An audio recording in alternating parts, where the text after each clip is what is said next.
Hey, what's up? Just a quick question about memory, remembering people. Would you remember people if they were dead? If something is dead and gone, if someone tells you something's dead, do you still remember it? Like the actual example, I've been thinking about it for a bunch of different reasons. But first, okay, I haven't made videos in a while, so do people even still remember this channel? But another thing here, I'm reading this manga, and if you can guess the manga, know the character, let me know in the comment section below. I might give like some hint or something. I don't know. Anyway, really good manga. It's an older manga. It's about like some conspiracy type things. It's a thriller mystery type thing. So that's enough of a hint. But anyway, one of the characters in it is found out to have been in this school as a kid with his other main characters, and he was talking about how he didn't really have friends. He'd walk around. He wanted to be in these different groups. He was bullied in the school pictures and things like that. The main class picture. This might be a big hint. In the main class picture that they took, the person who was sitting in front of him was like covering part of his face, so you could only see like one of his eyes. So you couldn't necessarily see who the person was. But he was just talking about this and he's telling this to another character. And then there was one character that was his was his companion. I think say friend, so it would be like too big of a give off. But yeah, one of his characters was his friend. Ah, this might be too big of a give off. Anyway, one of his characters was his friend, supposed friend, and that friend made he made a rumor once this character left. This character left that town eventually, and then he made a rumor that this character had died. So when this character ended up going back to visit that town, like maybe that area, maybe it was what, 10, 15 years later or something like that, 10 years later, let's say that, he said nobody recognized him. Well, maybe it wasn't 10 years. It was some time afterwards, a few years after, nobody recognized him. Then he called his friend, and then the friend told him, like, yes, I made up this rumor that your friend died, that the guy died.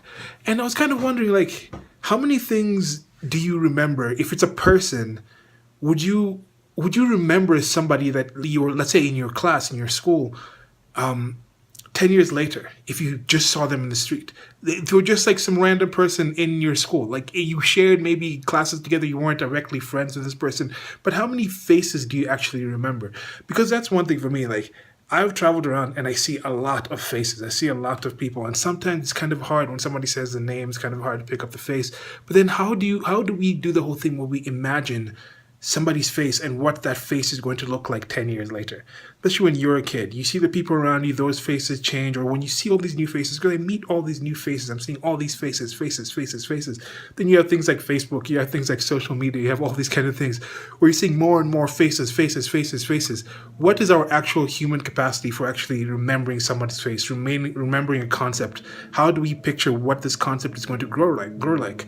Now, that whole aspect of saying if something's dead, maybe your mind will be like, okay, now I don't really necessarily need to remember what this guy's memory is like anyway, what this guy's face is going to be like anyway. Like, if it's somebody who's a close friend of yours, you think you're going to know them, you're either going to see them or you're going to have some kind of projection. You can imagine, what's this person going to look like 10 years in the future, and you could probably recognize them again. If it was like a big crush that you had back in school, you're probably sitting there imagining, what's this crush going to look like when she's 30 or something. So you might have that. If you see her again, you're like, oh, wasn't that so and so? But how many people's faces do you actually remember? Now, taking it from that, how many concepts do you actually remember? Because I think this might be more important in the greater social sense of things, is the fact that some people, some things, they'd be like, that's dead. That idea is dead. The idea of freedom is dead. The idea of this country is dead. The idea of masculinity in this sense is dead. The way females are supposed to behave in this certain way is dead. So somebody tells you that's dead. Then, is it harder for you to look in the future and say, okay, is this actually just America now? Is this actually just the way women behave now? Is this actually a continuation of that tradition, just in a different form? If you've been told that tradition is dead, you instead look at that thing and you say, this is something brand new. When it's not a brand new thing, it actually is that thing that you kind of thought was dead, but has just grown into something else. So like, just the way that person who you thought might have been dead could walk by you in the street, and you may think this is a new person that you don't recognize because, yeah, you spent time with this person, you weren't that familiar with them. Like, hey, you were a kid, you didn't really understand what America was that much. You really didn't understand what being a grown woman was. You really didn't understand what the responsibilities and expectations and behavioral patterns of these things were. You were just kind of seeing them off the side. You knew you lived in a country, you knew there were adults walking around, you knew there were these kind of things, but you weren't actually familiar with them. But now that you get older and you see adults, you see the country, you see these concepts, and they look like they're brand new things, whereas they're still just that thing that you knew 10, 20 years ago, except you just didn't know them that much 10, 20 years ago.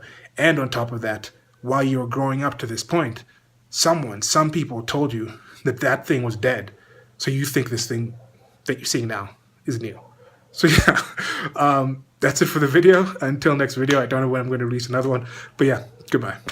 So have any of you experienced this situation personally? Like you meet somebody and they're like, hey, I thought you died. Or you met somebody that you thought died. And how long did it take for the recognition to actually set in that kind of situation? But also just think about in the past when people would actually move somewhere or something would happen. How many of these myths and legends and things like that, zombies or creatures like this, are just people who thought, hey, somebody died and the person didn't actually die, they're actually still alive. And someone's like, oh, I saw something, it's a ghost, it's a zombie, it's a vampire, something. Anyway, on the screen were the 7 deadly clowns based off of the 7 deadly sins. I finally got the merchandise up, so cups, phone cases, all sorts of stuff, different designs, links in the low bar. Check those out. Goodbye.